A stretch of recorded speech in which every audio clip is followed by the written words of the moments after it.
Hey, everybody, and welcome back for another deep dive. This time, we're taking a look at the National Monument to the Forefathers. Oh, yeah. It's maybe not as famous as the Statue of Liberty Right. or, say, Mount Rushmore, but Yeah. it's a pretty fascinating monument, and it's absolutely packed with symbolism and history. Yeah. And as you might guess, it's dedicated to the Pilgrims, Right. built in Plymouth, Massachusetts, and it was dedicated way back in 1889. It's interesting that you mention it's not as well known as some other monuments Ah, because people might not realize just how massive this monument actually is. right. We're talking 81 feet tall, Wow. solid granite, Okay. the largest solid granite monument in the U.S. Oh, wow. That's incredible. That's not by accident. I mean, that choice of material Yeah. that speaks volumes about how the creators wanted to emphasize the enduring nature of the values it represents. 81 feet. That's taller than a six-story building. And right at the very top, there's this 36-foot-tall figure called Faith, holding a Bible, and she's pointing up, but there's actually a little detail about the direction that she's pointing that I bet a lot of people miss. Yeah, you're right. She's not just pointing up to the sky generally. She's facing northeast, Okay. directly towards Plymouth, England, Wow. where the Pilgrims began their journey. So it's kind of this visual acknowledgement of their roots. Oh, that's so interesting. It really connects it back, huh? Yeah, it connects the monument back to their origin, So Faith is surrounded by four seated figures, each representing a key principle: right? morality, law, education, and liberty. Yep. These were considered cornerstones of the Pilgrims' Commonwealth, essentially the foundation of their society. So can you kind of break down for us what each of these figures represents? Yeah, let's start with morality. She's flanked by figures prophet and evangelist, highlighting the importance of religious guidance in their moral compass. And then there's law, Okay. who is accompanied by justice and mercy, emphasizing the need for balance and fairness in the legal system. Mm-hmm. Education is portrayed with youth and wisdom, symbolizing the transmission of knowledge across generations. Interesting. And then liberty stands with peace and plenty, representing the fruits of a free and prosperous society. Wow, there's so much detail in this monument. And we haven't even gotten to the smaller figures on the base, like youth, justice, peace, each one kind of adding another layer of meaning. It's clear that the designers really thought this through. They did. It's not just figures, though, right? There's also these panels with inscriptions. Yes, and those inscriptions are really key to understanding the message of the monument. Okay. So the names of the Mayflower passengers are actually inscribed on the side panels, eternally linking them to this monument. Uh-huh. But perhaps the most powerful inscription is on the rear panel. It's a quote from William Bradford's journal. Oh, I have that right here. Oh, perfect. Thus out of small beginnings greater things have been produced. Mm-hmm. By his hand that made all things of nothing, and gives being to all things that are, and as one small candle may light 1,000, so the light here kindled hath shone unto many. Yea, in some sort to our whole nation, let the glorious name of Jehovah have all the praise. What's so fascinating about that quote is that it goes beyond simply commemorating the Pilgrims' arrival. It expresses this deep conviction that their settlement was divinely ordained, a small beginning destined for greatness and intended to illuminate the entire nation. Okay, so connecting that back with faith facing toward England, it makes you wonder if they saw themselves as carrying a torch.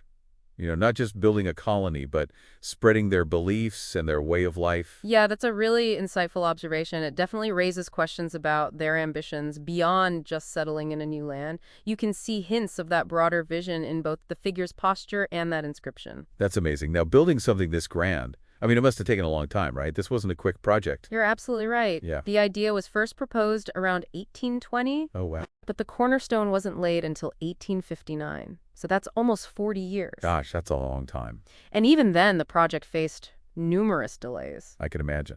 So what were some of the challenges that they encountered? Well, for starters, major projects like this often faced funding issues. Yeah, that makes sense. And then there were deaths of key figures involved in the project, Right. which obviously caused setbacks. And then, of course, the Civil War broke out Yeah. just a few years after the cornerstone was laid, bringing construction to a standstill. That makes sense. So the monument's construction spanned a really tumultuous period in American history. That must have added a whole other layer of complexity to its meaning. It certainly did. Yeah, You know, the Civil War divided the nation over fundamental questions of freedom and unity. right. And in that context, the monument to the Forefathers, who were seen as symbols of America's origins and ideals, took on this even greater significance. It's so interesting to think about how a monument's meaning can evolve over time, shaped by the events and the circumstances surrounding it. And speaking of meaning, there's another really intriguing aspect to this monument that we should explore, the fact that it was built by the Freemasons. Oh, yeah, you're touching on a fascinating poof there. Yeah, The involvement of the Freemasons, which is this fraternal organization known for their symbolism and rituals, right. adds another whole layer of intrigue to this monument.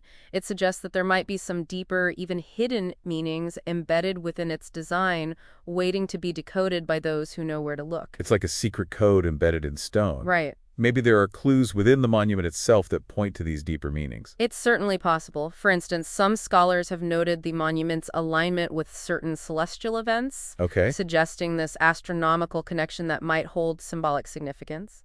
Others have pointed to the use of specific numbers Right. and geometric shapes in the design, which could hold hidden meanings within Masonic tradition. It's like a giant puzzle waiting to be solved. And to think that all of this is tied to the Pilgrims, a group that most people probably only remember from their Thanksgiving history lessons. Right. That's the beauty of exploring history in depth. Yeah. We start with a familiar story and then uncover these layers of complexity and intrigue that we never knew existed. In this case, the National Monument to the Forefathers is a gateway to a world of symbolism and secret societies, and the enduring legacy of a group that continues to shape our understanding of America's origins. And it's not just about the past either, right? Right. This monument also raises questions about how we interpret history today and how those interpretations shape our understanding of who we are as a nation. You're right. You know, this monument, with its emphasis on faith, morality, and the Pilgrim legacy, it prompts us to consider how these values resonate in modern society. Are they still relevant? Have they evolved? What aspects of the Pilgrim story do we choose to emphasize or downplay? It's like we're looking into a mirror and asking ourselves, what parts of this story do we identify with? And how do we reconcile those values with the complexities of the past and the challenges of the present? Exactly. It's an invitation to engage in this thoughtful dialogue about our shared history and the diverse perspectives that shape our understanding of it. It's a reminder that history is not just this collection of facts, but this living, breathing narrative that continues to influence us today. And speaking of influence, this monument also highlights the impact of art and symbolism on our cultural landscape. We've talked about the figures and the inscriptions and the architectural design, but what about the overall artistic style of the monument? How does that contribute to its message? Well, the monument is really a prime example of neoclassical art, which was a style that drew inspiration from ancient Greek and Roman art and architecture. Okay. It emphasized grandeur and symmetry and idealized forms, Right. often conveying messages of virtue and patriotism and moral uplift. So by choosing this particular style, the creators were making a deliberate statement about the values and the ideals that they wanted to associate with the Pilgrims. Exactly. You know, neoclassicism was seen as this timeless and universal style, Yeah. one that conveyed a sense of authority and dignity and moral purpose. It was a really fitting choice for a monument that sought to elevate the Pilgrims to the status of national heroes and role models. Wow. It's fascinating how those artistic choices can shape our perception of history and influence our understanding of the past. And speaking of perception, we've touched on the idea that the monument has faced some criticism over the years.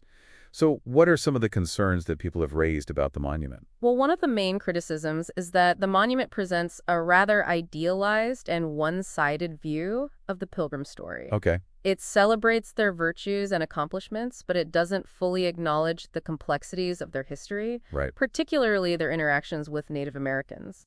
Right. That's a really important point to bring up. We can't ignore the fact that the arrival of the Pilgrims had a profound and often devastating impact on the indigenous people who were already living here. Exactly. And the monument, with its focus on the Pilgrims' triumph and their establishment of a new society, it doesn't fully grapple with the displacement and conflict and cultural clashes that also marked this period of history. Yeah, it's a reminder that monuments often reflect the perspectives and biases of the time that they were created. Right. And as our understanding of history evolves, Right. we need to be willing to critically examine those narratives Absolutely. and acknowledge the voices and experiences that might have been marginalized or excluded. It's about recognizing that history is not this monolithic story, Right. but a tapestry woven from diverse perspectives and experiences. And by engaging with those complexities, we can develop a richer and more nuanced understanding of the past. That's such a good point. It's about embracing the fullness of history, Right. both the triumphs and the tragedies, and recognizing that there's always more to learn and to understand. It's an ongoing process, Yeah. a journey of discovery that requires us to be open to new information, Uh-huh. to challenge our preconceived notions, and to engage in respectful dialogue with those who hold different viewpoints. And on that note, I think it's time for us to take a short break and gather our thoughts. When we return, we'll delve deeper into the social and cultural impact of the National Monument to the Forefathers and explore its relevance in today's world. Stay tuned. Sounds good. Welcome back, everyone.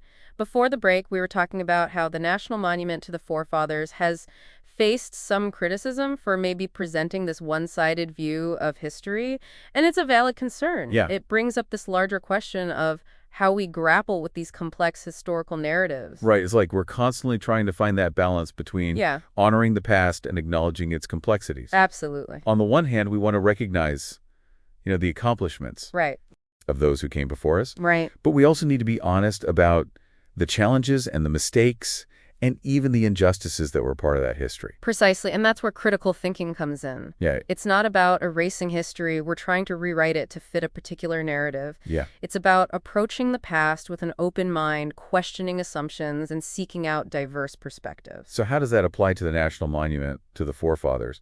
How can we appreciate the monument while also being critical of the narrative that it presents? It's a challenge, but I think it's possible. We can admire the craftsmanship, the symbolism, Yeah. the sheer ambition of the project, while also acknowledging that it reflects a particular viewpoint, one that may not encompass the full story. So it's like seeing the monument as a starting point, Yeah, a catalyst for further exploration right. and discussion. We can use it as an opportunity to dig deeper into the history of the Pilgrims, to learn about the indigenous people who are already living here, and to understand the complex interactions between those groups. Exactly. It's about engaging in this more nuanced and inclusive conversation about the past, Yeah. one that recognizes the multiple perspectives and sometimes conflicting narratives Right. that shape our understanding of history. And it's not just about academic discussions either. No. These conversations about history and representation have real-world implications. They affect how we see ourselves as a nation, how we interact with each other, Right. and how we address contemporary issues of social justice and equity. That's a powerful point. By understanding the past, its triumphs and failings, Right. we can gain these valuable insights into the challenges that we face today. We can see how historical patterns of exclusion and inequality continue to impact us, and we can work toward creating a more just and equitable society. It's like that saying, those who cannot remember the past are condemned to repeat it. Yes, exactly. By engaging with history critically and honestly, we can break those cycles and build a better future. Absolutely. And speaking of a better future, let's bring this conversation a little closer to home. Okay. Think about our own communities here in Southeast Houston, Deer Park, LaPorte, Pasadena. What can we learn from the National Monument to the Forefathers that we can apply to our local context? That's a great question. I think one of the key takeaways is the importance of recognizing the multiple layers of history that exist in any community. Just like Plymouth, our towns have their own unique stories to tell, stories that encompass different cultures and perspectives and experiences. Right, we can't just focus on a single narrative. No, we need to delve deeper. Yeah. To seek out the stories of those who have been marginalized or overlooked. We can learn from the past, both its successes and its shortcomings, to create a more inclusive and equitable present. And that's something that we're really passionate about here at Think and Act Locally. We want to empower residents of Deer Park, LaPorte, and Pasadena Absolutely. to improve their lives and their community. And by understanding our local history, Right. by engaging in meaningful dialogue, and by taking action, Yes. we can create positive change right here in our own backyard. It's about recognizing that we all have a role to play in shaping the future of our community. We can learn from the past, Right. celebrate our diversity, and work together to build a brighter future for everyone. Absolutely. And one way to do that is to support organizations like ours Yeah? that are working to empower residents and make a difference in the community. If you find value in our show, please consider visiting thinkandactlocally.com/donate. The link is in the show notes. Your contribution, however big or small, can help us continue to provide valuable information and resources and opportunities for residents of Southeast Houston to connect and learn and take action. Now back to the National Monument to the Forefathers. Something we haven't talked about yet is the fact that it's not actually a national monument in the official sense. Oh, that's right. It doesn't have that designation from the federal government. It's often referred to as the National Monument to the Forefathers, Right. and it certainly has this national presence in terms of its symbolism and historical significance, Hmm. but it's actually owned and maintained by a private organization, the Pilgrim Society. So even though it has this really grand title and it evokes these national themes, it's ultimately a local landmark cared for by a community organization dedicated to preserving its legacy. That's an interesting parallel to what we were just talking about in terms of thinking and acting locally. I see what you're saying. It's a reminder that even the most imposing monuments, the ones that symbolize national narratives and grand historical themes, Yeah. are ultimately rooted in specific communities and cared for by individuals who are passionate about their preservation. It's a reminder that history is not just something that happened somewhere else to someone else a long time ago. It's all around us, embedded in our communities, our landscapes, and even our own personal stories. It's about recognizing those connections between the past and the present, the Mm. local and the national, Yeah. and understanding how those connections shape our understanding of who we are and where we're going. And that brings us back to the importance of thinking and acting locally.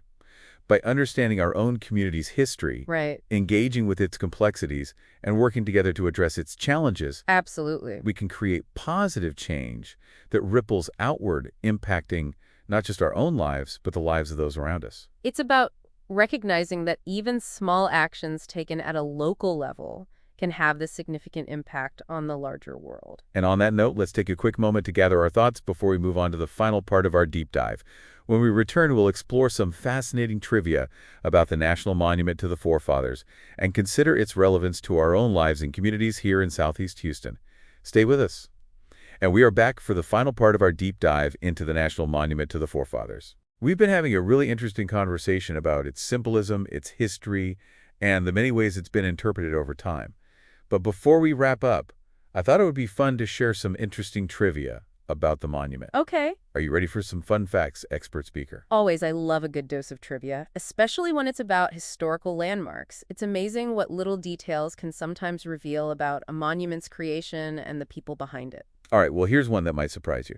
The monument wasn't always called the National Monument to the Forefathers. Right. It actually had a much simpler name originally. Oh, yeah, that's right. It was first known as just the Pilgrim Monument, very straightforward title. Right. That clearly conveyed its purpose. Yeah. It wasn't until later that it acquired this much grander title that we know it as today. Yeah, it's like it evolved from this local tribute to this national symbol. Now, remember how we were talking about its impressive height? Right. 81 feet of solid granite. Yes. Pretty amazing. Pretty amazing. But guess what? The original design was even more ambitious? Oh, yes. The original plan was for a colossal 150-foot tall monument. Can you imagine? Oh, my God. Towering over Plymouth Harbor. It would have been an absolute spectacle. Wow. Talk about making a statement. Why do you think they scaled it back? Probably a combination of factors. Such an enormous project would have been incredibly expensive, even for that time. And just logistically quarrying and transporting that much granite would have been a huge challenge. Yeah, that makes sense. Sometimes practicality has to win out, even when it comes to these grand artistic visions. Speaking of granite, do you know where they got the material from for this monument? It came from Hallowell, Maine. Okay. It's a town known for its high-quality granite, and then those massive blocks had to be transported by ship Wow. all the way down the coast to Plymouth. What a journey. It's incredible to think about the logistics involved in a project like this. All right, so here's a bit of a trivia twist that might surprise our listeners. We've been referring to it as the National Monument to the Forefathers. But here's the catch. Yeah. It's not actually a federally designated national monument. That's right. It's a common misconception. It's never been officially recognized as such by the U.S. government. That's so funny. So it's a national monument in spirit and in the hearts of many Americans, but not in the official sense. Exactly. That's fascinating. That's a good one. It reminds me of something we were discussing earlier, how history is often about interpretation, Yeah. how different perspectives can shape our understanding of the past. You're right. And in this case, even the monument's very identity is open to interpretation. It's a good reminder that history is not always black and white. There are often layers of nuance and complexity that we need to explore. Well, I think we've done some exploring today. I think so, too. We uncovered some hidden meanings, debated interpretations, even busted some common myths about this monument. Yeah. It's been a fascinating journey, and I really hope our listeners have enjoyed it as much as we have. It's been a pleasure delving into this topic with you. It's amazing how much we can learn from a single monument, especially when we're willing to ask questions and challenge assumptions and consider different perspectives. And speaking of learning and challenging assumptions, I want to bring this conversation back to our local community here in Southeast Houston Deer Park, LaPorte, Pasadena. As we wrap up this deep dive into the National Monument to the Forefathers up in Plymouth, Massachusetts, what lessons can we take away that might be relevant to our own lives and communities? I think one of the most important takeaways is the power of thinking and acting locally. Just as the Pilgrim Society has dedicated itself to preserving this monument, Right. we can all find ways to make a difference in our own communities. That's a great point. Whether it's volunteering at a local organization, or supporting a community initiative, or just simply being more engaged in local issues, Yeah. we all have the power to create positive change. And remember, even small actions can have a big impact. Absolutely. By working together, we can make a real difference in the lives of our neighbors and help to build a stronger, more vibrant community. Absolutely. And if you're looking for ways to get involved and make a difference right here in Southeast Houston, we encourage you to check out our website, thinkandactlocally.com. We're dedicated to providing residents of Deer Park, LaPorte, and Pasadena with the information and the resources and the opportunities they need to improve their lives and their community. And if you find value in what we do, please consider supporting us at thinkandactlocally.com/donate. The link is in the show notes.